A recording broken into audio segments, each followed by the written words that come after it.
Hello అండి, అందరికీ నమస్కారం. Welcome to my channel saisha.com. ఎప్పట్లాగానే ఈరోజు కూడా ప్రెగ్నెంట్ లేడీస్కి ఎంతో ఇష్టమైన టాపిక్తో మీ ముందుకు వచ్చేసాను.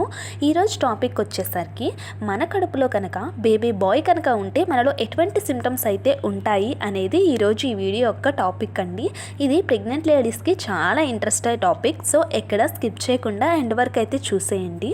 ప్రెగ్నెన్సీ కన్ఫర్మ్ అయిన దగ్గర నుంచి ఆ గర్భిణీ స్త్రీ అలాగే తన కుటుంబ సభ్యులు కూడా తమ కడుపులో ఉన్నది పాప బాబా అని తెలుసుకోవాలని చాలా ఆశగా అయితే ఉంటారు. అలా అని బేబీ జెండర్ టెస్ట్ అనేది చేయించుకోకూడదండి. మన ఇండియాలో ఈ జెండర్ అనేది తెలుసుకోవటం అనేది చాలా పెద్ద తప్పు, చాలా పెద్ద నేరం. అలాగే డాక్టర్స్ కూడా మనకి అసలుకి జెండర్ అనేది రివీల్ చేయరు, ఎందుకంటే ఇండియాలో ఇది నేరం కాబట్టి. సో మరి మనకేమో ఆత్రం అనేది ఆగదు కదా, ఎలాగైనా మన కడుపులో ఉన్నది అబ్బాయా అమ్మాయి అని కొంచెమైనా గెస్ చేయాలని అనిపిస్తూ ఉంటుంది. దానికోసమే మనకి చాలా రకాల జెండర్ ప్రిడిక్షన్స్ అనేవి ఉన్నాయి. అలాగే పూర్వకాలంలో నాన్నమ్మలు అమ్మమ్మలు చెప్పిన బేబీ బాయ్ యొక్క సిమ్టమ్స్ కూడా ఉన్నాయి. సో ఈరోజైతే నేను పూర్వకాలం నుంచి వస్తున్న బేబీ బాయ్ యొక్క సిమ్టమ్స్ గురించి నేను మీతో షేర్ చేసుకుంటాను. ఎందుకు ఇలా చెప్తున్నాను అంటే, పూర్వకాలం రోజుల్లో బేబీ బాయ్స్ పుట్టిన నాన్నమ్మలు అమ్మమ్మల్లో వాళ్ళకి ఎక్కువగా సేమ్ ఒకే రకమైన సిమ్టమ్స్ అనేవి ఎక్కువగా అయితే ఉండేయంట.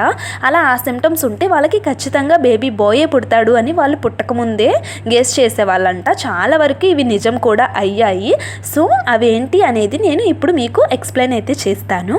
బేబీ బాయ్ సిమ్టమ్స్లో ఫస్ట్ సిమ్టమ్ వచ్చేసరికి మీ ఫేస్ అనేది చాలా క్లియర్గా అయితే అయిపోతుంది.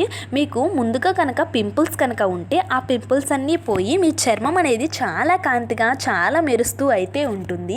అలాగే ప్రెగ్నెన్సీలో మీకు హెయిర్ గ్రోత్ కనుక గమనించుకున్నట్లయితే మీకు హెయిర్ ఫాల్ అనేది చాలా తగ్గిపోతూ ఉంటుంది.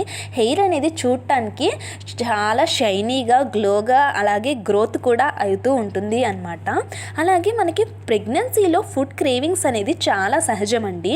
అదే మీ బొజ్జులో కనుక బేబీ బాయ్ కనుక ఉంటే మీరు ఎక్కువగా స్పైసీ ఫుడ్స్ అయితే ఇష్టపడుతూ ఉంటారు. వాటితో పాటుగా పుల్లగా ఉప్పగా ఉండే ఆహారాన్ని ఎక్కువగా ఇష్టపడుతూ ఉంటారంట. సో ఇలా కనుక మీరు స్పైసీ ఫుడ్స్ ఎక్కువగా తింటే మీ బొజ్జులో బేబీ బాయ్ ఉన్నాడని పెద్దవాళ్ళు చెప్తూ ఉంటారు. అలాగే ఇంకొక సిమ్టమ్ వచ్చేసరికి మీ పొట్ట యొక్క ఆకృతిని బట్టి కూడా మీ కడుపులో ఉన్నది పాప బాబా అని పూర్వపు రోజుల్లో చెప్పేవాళ్ళంట. మీ పొట్ట అనేది చిన్నగా కిందకి జారినట్టు కనుక ఉంటే మీ కడుపులో ఉన్నది బేబీ బాయ్ అని అంటూ ఉంటారు. అలాగే ప్రెగ్నెన్సీలో మనకి ఎక్కువగా ఒక సైడ్ తిరిగి పడుకుంటే చాలా కంఫర్ట్గా అయితే ఉంటుంది. బేబీ బాయ్ ఉన్న గర్భిణీ స్త్రీలు ఎక్కువగా రైట్ సైడ్ తిరిగి పడుకుంటే చాలా కంఫర్ట్గా అయితే ఫీల్ అయిపోతూ ఉంటారంట. అలానే బిడ్డ యొక్క కదలికలు కిక్స్ కూడా మీకు ఎక్కువగా రైట్ సైడ్ అయితే తెలుస్తూ ఉంటాయి. మీకు బేబీ యొక్క కదలికలు కిక్స్ మూమెంట్స్ రైట్ సైడ్ తెలుస్తూ ఉంటే మీ కడుపులో బేబీ అని మన పాత రోజుల్లో బామ్మలు చెప్తూ ఉంటారు.